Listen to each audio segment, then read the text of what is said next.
Welcome, gentlemen, to a very important episode. That's right, we're talking about the playoffs. It's the playoffs now. We're at that time of year in fantasy football. We are looking at who is in, who is out, and who is in Hoffa Bowl territory, all on today's episode. Most importantly, let's go look how the last week shook out, Week 14 scoreboard. And as you can see, Mickey Boy, second seed, gets the win. He holds on and gets a dub, thanks to Tyreek Hill being out with an injured ankle for most of the game, and Jared Goffel being just Goffel. Mick pulls off a victory, scoring 143 points. Somehow holds on to that second round bye in a very, very lucky matchup where he overperformed by 10 points and my team underperformed by 20. So there you go. Mick locking up the second seed. And there you go. Let's look at another score. Dan Nickel is in with a win. He beats John Dahlgren. The second highest scoring team is not even in the playoffs. 161 to 132. What an outcome for poor Dahlgren. Dak Street Boys did not beat Rocky Bitches like I thought they would. Plow gets the win, which means he is in. He is at the fifth seed. 178 to 165, and in the Stud World Game of the Week, Nick Shook blew out Anurag 144 to 101, and he keeps winning. He keeps winning, knocking Jabel out of the playoffs. Joe Murdoch 8 wins in a row, 164 to 125. He did not get the second round bye since Mick won, so Joe is the third seed, has won 8 in a row. Can he push it to 11? That's how many games he would win in a row if he won the championship. Would be the second longest winning streak in LEG history. And Abalash cements his playoff position as well with a big win, 186 to 153. So now the playoffs are set. Let's go look at the first round matchups here to go to the bracket.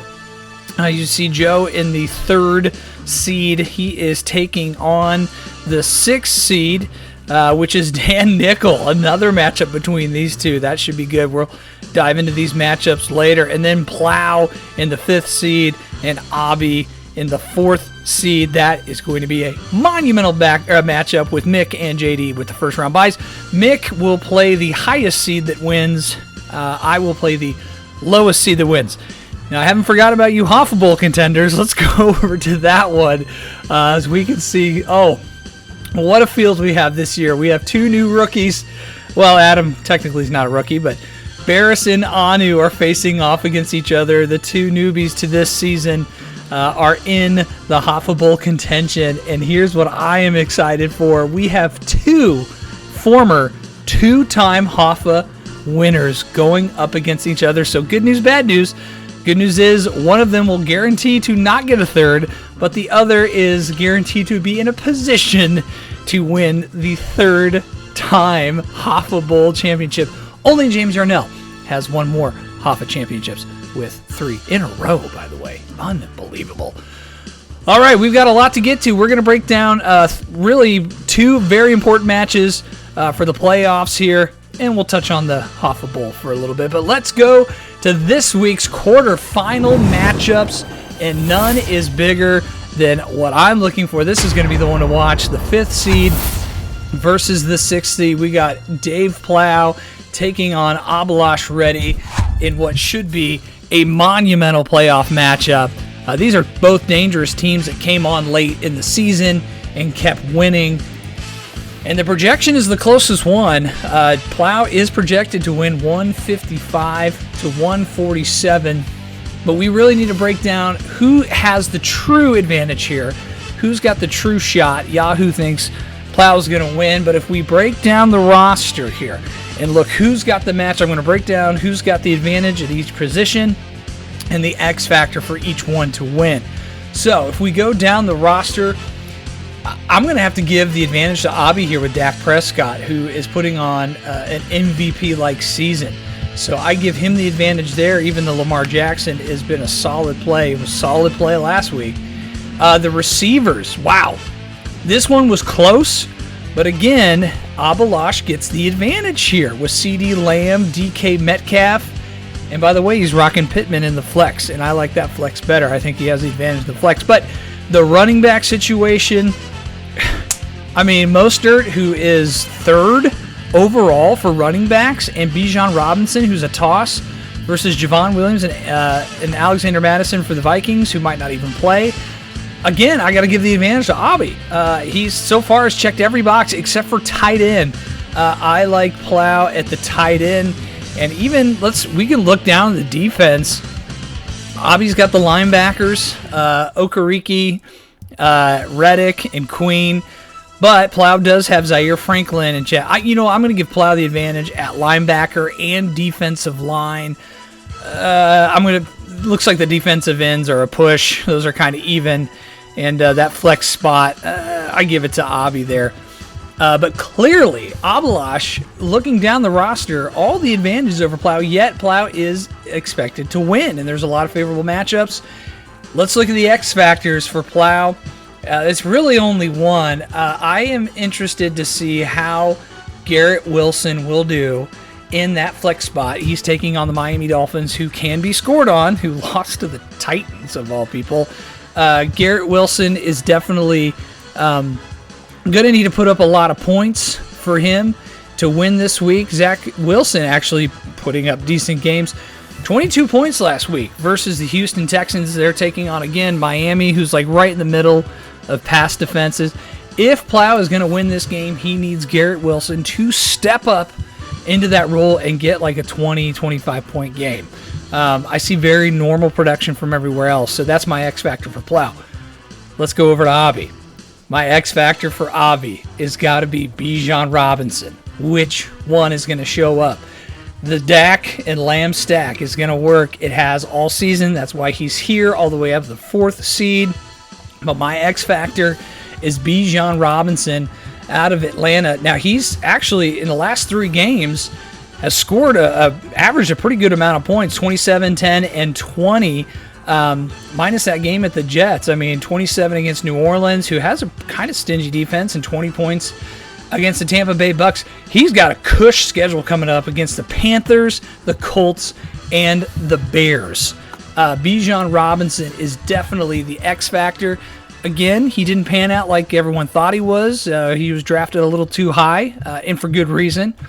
But if Abalash wants to win this game, overcome the projections, and beat Plow, Bijan Robinson is going to have at least a 20, 22-point game, just like he did against the Saints. So, here's my expert analysis. Looking across the board, I think Abalash wins it. I am picking Abalash to overcome the projections and beat Plow this week. All right, let's go to the other matchup here. Joe Murdoch, as I said, he's won 8 games in a row, taking on Dan Nichols, his first season back. He squeezes in and gets that 6th seed. And this is, like I said, this isn't projected to be very close. Joe is getting a rather large victory projection, almost 20 points.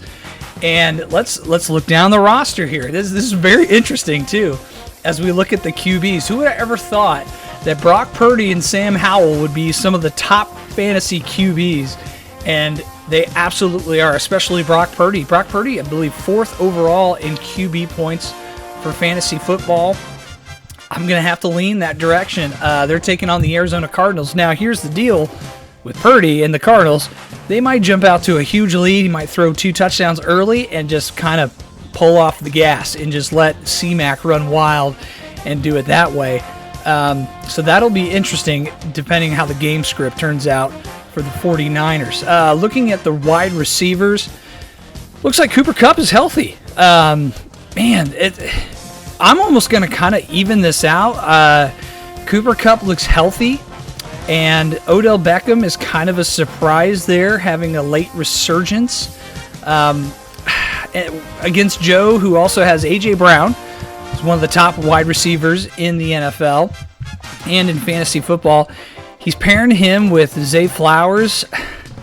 I mean, it's kind of close for me. I feel like the Baltimore Ravens, who's going to be the better receiver for the Ravens for Lamar Jackson? Is it going to be Flowers or Beckham? I'm actually going to kind of lean Flowers. So barely I give the slight edge of receiver to Joe there, mainly because of A.J. Brown's dominance. However, Cooper Kupp could explode because it looks like he is back for sure. At the running back position, this is very interesting. I thought Joe was going to be a runaway with Rachaad White, Alvin Kamara there. It's pretty close. Tony Pollard and Jahmyr Gibbs is not a bad combination. I'm going to give him even though I think Joe has the best 1-2 running back punch. I think because of the matchups, they pretty much cancel each other out. Rachaad White has been amazing. Alvin Kamara has gotten a resurgence. Jahmyr Gibbs, touchdown machine. Tony Pollard, he's going to get lots of points there in the Dallas offense. I think just for this week, any other week, I would give Joe the advantage hands down. I think this is going to be a lot closer in the running back department. The tight end, I'm going to give that to Dan. I like Jake Ferguson there against Buffalo as opposed to Dalton Kincaid. They're going to be playing in the same game, oddly enough, but I think Ferguson has a better game than Dalton Kincaid. Then we go to the flex. Definitely giving this to Joe. Saquon Barkley in the flex is much nicer than Jerry Jeudy, who has just been an absolute bust this season. Barkley projected 15, Jeudy projected 8. I bet they get around those kind of points. Even though Saquon's kind of been disappointing. Not even in the top 10 for running backs this season. Let's look at the defense here. I'm definitely giving Dan the advantage here for not only linebacker, but defensive line. Olakun is the overall points leader in all defensive players. He's putting up like flex points in that spot, which is a big advantage for Dan Nickel there. Defensive backs, I like Joe's defensive backs better, but I still like the flex better for Dan. So that's really his one advantage. But unfortunately for Dan, because of the running back situation, because of the flex, because of the QB, I'm taking Joe to get his 9th win in a row. My goodness, that is quite impressive. That actually would be tied for the second longest win streak in LEG history. Of course, mine being 13 games like a decade ago. So long ago. But anyways, there's your first round quarterfinals. Let's not forget about our Hoffa Bowl contenders. Dr. Anurag taking on Adam Barris here. I just wanted an excuse to put this graphic up. Boy, audio doesn't look good for you, brother. It's kind of come off the wheels for you, and I think you're going to find your way into the Hoffa Bowl this year. Best of luck to you. But let's go to the matchup that is really, really on everyone's mind. It's Nick Shook, 2-time Hoffa winner, versus Austin Stoll, 2-time Hoffa winner and 3-time champion. They are going against each other, and like I said, one of these guys is going to have an opportunity to win their 3rd Hoffa, which would tie James Yarnell on the all-time list for being in last place. Such a dubious award, and this Shookster doesn't look good, brother. It does not look good for you. I think Austin will actually, for the first time ever, not be first and not be last. I'm calling it right now. No need to go into great detail about the matchups or all the players playing. I think Shook's going to get beat this week. So my Hoffa Bowl prediction is Shook versus Anu in what should be an awful game for either one of them to try to stomach. So there you are. Those are the playoffs. Good luck to everyone. Remember, we'll be back next week for the Christmas special, whatever that means, for the second round of playoffs here to see who takes on Mick and JD, myself, in the second round of the playoffs. So it should be interesting. Stay tuned. Don't forget to hit that like button. Smash that subscribe button here for LEG TV. I've never said that before. Well, I don't know why I started, but thank you for tuning in. We'll see you next week.